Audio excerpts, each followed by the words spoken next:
भाई साजन आज एक सुंदर कथा नहीं कि मुझे आपण पाखक जड़े पक्षत ज्ञानी पंडित कारण से सबू धर्म विषय सबू धर्मशास्त्र विषय से अधिक अध्ययन करुच्ची तार ज्ञान अधिक आ सी कहला कि ख्रिस्टियन माने नमस्कार करवा से संस्कृति ना मु गोटे कथा कहबी ज्ञानी महाशय को जे ज्ञानी महाशय आम ओडिशा जन्म ओडिशा आमर प्रति पानी पवन पाग सहित आम बढ़ीचु आड़शा पढ़ीचु ओडिशार प्रति संस्कृति आम तुमठू अधिक भल भाव जानू हुए तो तुम धर्म रे हिंदू धर्म तो नुह हिंदू एक जागृति समस्त को लेकिन आग को जीवार गोटे परंपरा मात्र तुम धर्म भाव में बांटी सार आ लोक मान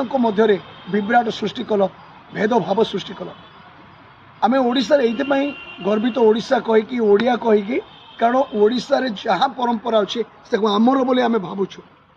नमस्कार करवा गुरुजन मान को आम छोटू शिखीचु बापा माँ को गुरुजन मान को प्रणाम करवा आम छोटू शिखीचु आपणाठू छोट मान को स्नेह करवा आम छोटू शिखीचु आम जानू क्या कि प्रकार भाव में कह आम जानू क्या कि प्रकार सम्मान दिज्व तो तुम तो से जानी ना हो शिखी ना हो से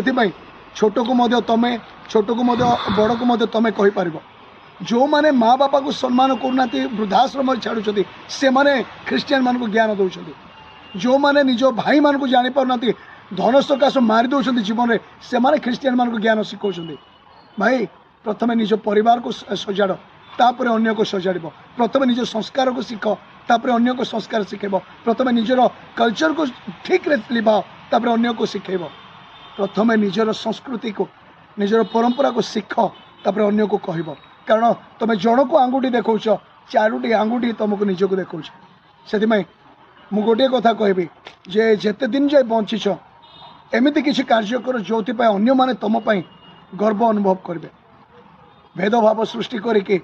घृणा भाव सृष्टि करके अन्यर निंदार पात्र अन्यर दुखर कारण हुए रही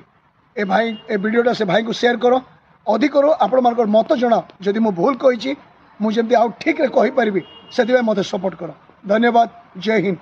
नमस्कार।